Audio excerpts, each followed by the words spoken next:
여러분 안녕하세요. 2차 시 시작하도록 하겠습니다. 1차 시에 이어서 자원봉사 추진책에 이어서 다루도록 하겠습니다. 자원봉사 활동의 진흥에 관한 국가 기본 계획을 법에서 세우도록 되어 있다라고 아까 말씀을 드렸었는데요. 자, 자원봉사 활동의 진흥에 관한 국가 기본 계획은 여러분 몇 년에 한 번씩 세울 수 있을까요? 네, 몇 년에 한 번씩 세울 수 있다고요? 네. 자, 기본 계획은 5년마다 수립하도록 되어 있어요. 그런데 그 기본 계획을 주간 부서가 있죠. 주간 부서인데 자원봉사 기본 계획은 행정자치부 장관의 관할하에 있습니다. 관계 중앙행정기관의 장과 협의해서 행정자치부 장관이 관련된 중앙행정기관의 장과 협의해서 몇 년에 한 번씩 5년에 한 번씩 수립하게 되어 있다라고 할 수가 있습니다. 자, 그렇다면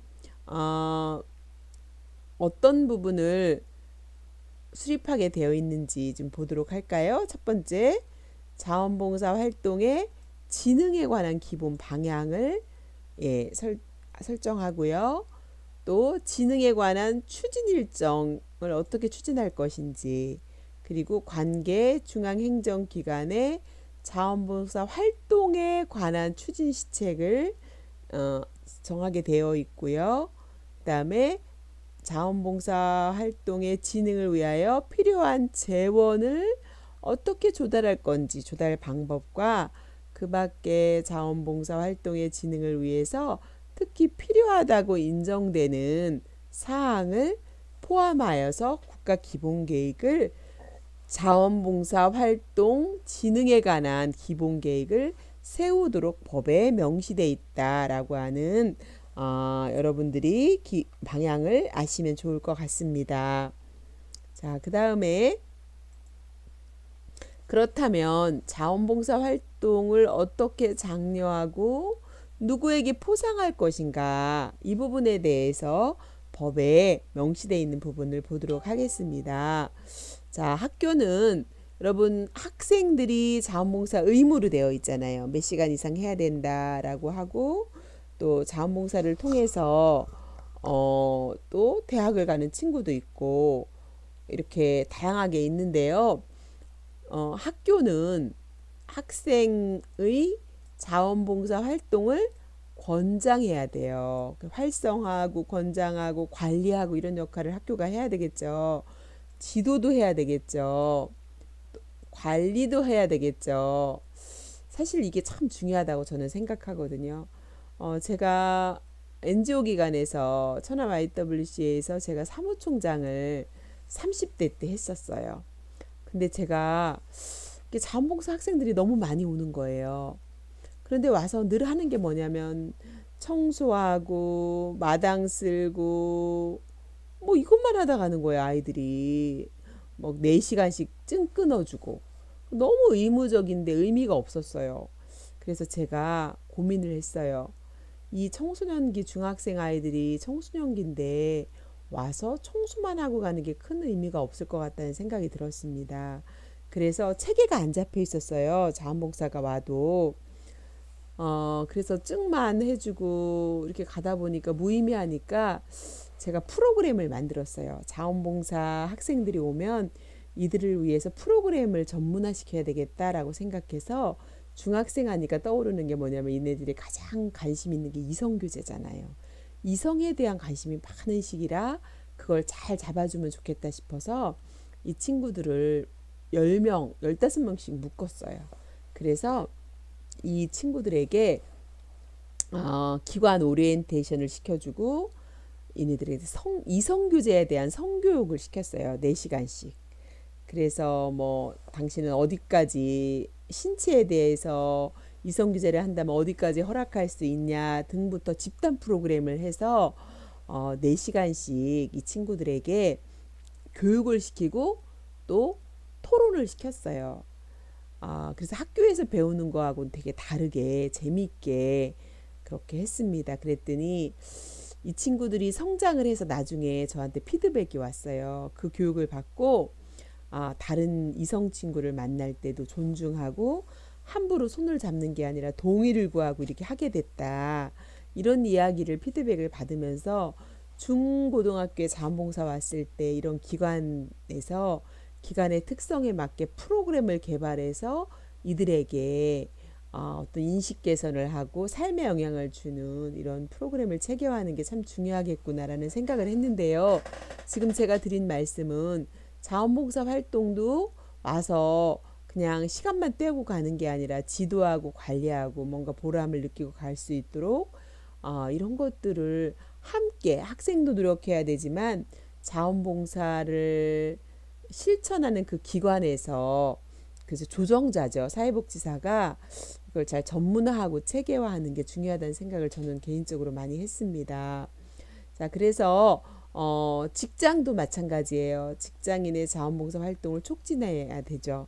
그래서 제가 삼성에 몇 년 동안 강의를 갔었는데 삼성은 그 안에 자문센터가 있어요. 그래서 직원들이 몇 시간 이상 다 가서 자원봉사 활동을 하게 돼 있어요. 그래서 이들이 뭐 사회복지기관에 가서 정기적으로 자원봉사를 하고 이런 것들을 관리하더라고요. 그래서 직원들이 자원봉사 활동을 적극적으로 하니까 업무 능력도 더 발전하더라라고 하는 그런 이야기를 들었습니다. 그래서 이렇게 활성화를 하도록 되어 있죠. 그리고 법에서 매년 12월 5일을 자원봉사의 날로 지정했습니다. 여러분 우리가 이제 조금 있으면 5월 5일이 오잖아요. 어린이날 다 아시죠? 그리고 가정 주간 뭐 이런 것이 있잖아요. 어린이 주간 뭐 부모 5월 8일 어버이 날이다. 뭐 이렇게 하면 그 주간을 어버이 주간 이렇게 정하는 건 왜 그럴까요? 더 국민에게 인식 개선을 하고 활성화하자는 그런 목적이 있는 거잖아요. 그런 것처럼 자원봉사의 날을 12월 5일로 정했고 여러분 잊으시면 안 돼요. 자원봉사의 날이 언제라고요? 12월 5일입니다. 그리고 한 주간을 자원봉사 주간으로 정해서 지키도록 한 거예요. 왜 그랬을까요? 자원봉사 활동을 장려하고 활성화하기 위해서 법에서 명시한 거죠. 그리고 이 기간에 자원봉사 주간에는 기념식도 하잖아요. 그러면은 특히 자원봉사에 헌신한 사람들을 상을 주잖아요. 그쵸? 이 포상을 하면서 더 장려하는 그런 것이 법에 명시되어 있다라고 하는 거죠. 네, 그렇습니다. 자, 그 다음에 한국자원봉사협의회를 설립하도록 되어 있습니다. 자, 한국자원봉사협의회죠. 자원봉사 단체는요, 전국 단위의 자원봉사 활동을 진흥하고 촉진하기 위해서 한국자원봉사협의회를 법인으로 설립할 수 있습니다. 그래서 설립할 수 있는데 여기서는 주로 회원단체 간의 협력과 사업을 지원하는 일을 하고요. 또 자원봉사 활동의 진흥을 위한 대국민 홍보와 국제 교류를 하고요. 그 다음에 자원봉사 활동과 관련된 정책의 개발과 조사 연구도 하도록 되어 있고요.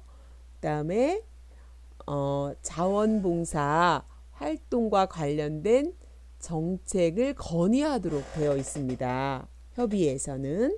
그 다음에 자원봉사 활동과 관련된 정보를 연계해주고 또 지원해주는 그런 역할을 하게 되어 있고요. 그 밖에 자원봉사 활동의 진흥과 관련하여 국가 및 지방단체로부터 위탁받은 사업을 할 수 있습니다. 저는 여러분 이런 협의회 활동에 여러분이 앞으로 사회복지사가 되어서 활동한다면 협의회에 꼭 가입하라고 얘기해 주고 싶어요. 왜냐하면요. 각자 개개인으로 일하면 힘이 없어요. 그런데 개개인이 모아서 협의회가 충청남도에 예를 들면 30개 협의회가 단체들이 있다 그러면 30개 단체들이 협의회에 다 가입해서 힘을 모으는 거예요. 그래서 한 목소리를 내는 거예요. 한 목소리를 내서 일을 하다 보면 힘이 생기고 덩어리가 커지다 보면 뭔가 정책 제안을 해도 훨씬 더 효과를 가져오게 되어 있어요. 그래서 각자 일하시는 것보다 각자 일을 하면서 협의를 통해서 정책 제안을 하시고 한 목소리를 내시고 또 협의회 활동에 잘 참여하시고 협의회가 생기면 그곳에 회비도 잘 내시고 그래서 여러분들이 일을 해나갈 때는 이렇게 해나가셔야 되거든요. 저도 이제 충남 단체에서 협의회 회장도 해보고 해보니까요. 협의회를 통해서 일을 하는 것이 훨씬 더 일의 효과성을 가져올 수가 있고 더 많은 일들을 좋은 일들을 해나갈 수 있더라라고 하는 경험을 해봤기 때문에 여러분들한테 이런 부분들을 잠시 설명해 드렸고요.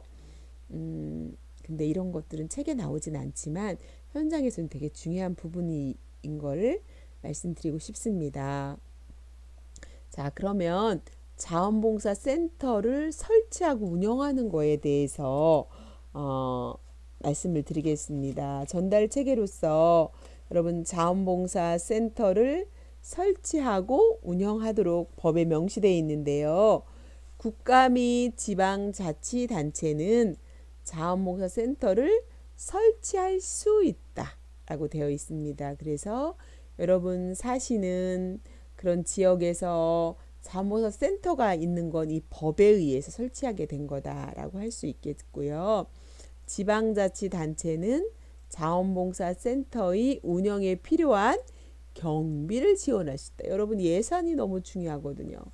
법이 있어야 예산이 따라오는 거예요. 그래서 자원봉사 센터가 있으면 운영비도 있고 직원도 뽑아야 되고 또 자원봉사 하러 오시는 수요와 공급에 관련된 부분들도 일을 해야 되고 프로그램도 개발하고 등등 다양한 일을 해야 돼요. 센터에서. 그래서 그 운영에 필요한 경비를 지원할 수 있다라고 하는 거죠. 자, 그래서 다시 한번 세부적으로 보면 자원봉사센터를 설치할 수 있는데 이 경우는 여러분 자원봉사센터를 법인으로 운영하거나 비영리 법인에 위탁하여 운영하도록 되어 있어요. 그래서 지금 천안시는요. 민간 위탁을 하는 게 아니라 시에서 직접 운영하고 있어요. 그런데 다른 지역의 많은 기관은 자원봉사 센터를 비영리 법인에 위탁해서 운영하는 데가 많이 있습니다. 또한 그쵸. 위탁해서 운영할 수도 있는 거 제가 말씀드렸고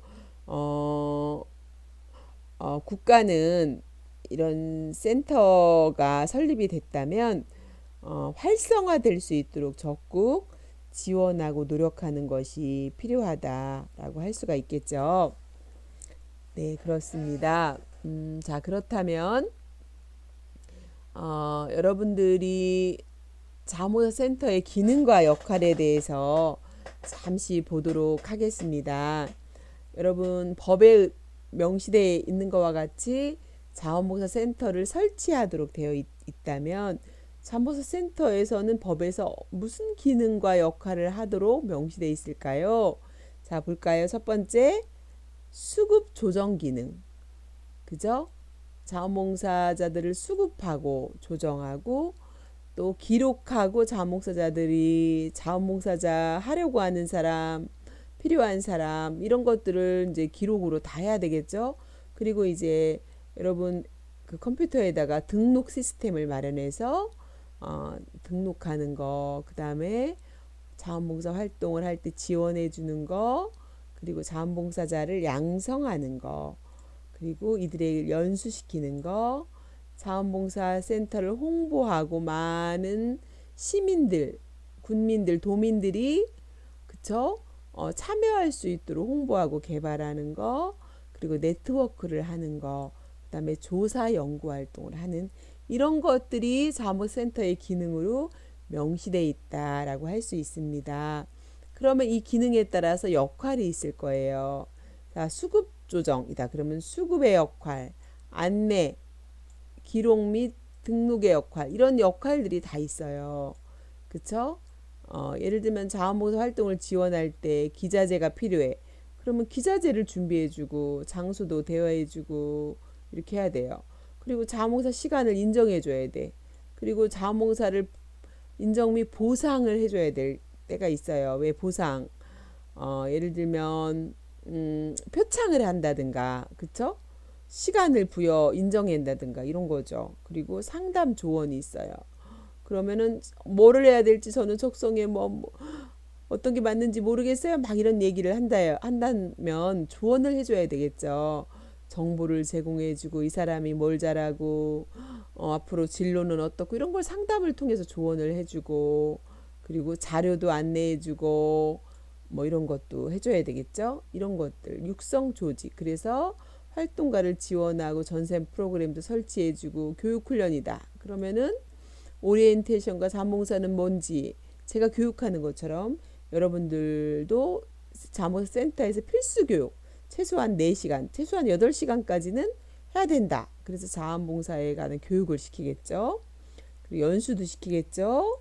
홍보도 하고 이런 여러 가지 프로그램도 개발하고 이런 걸 누가 하는 걸까요?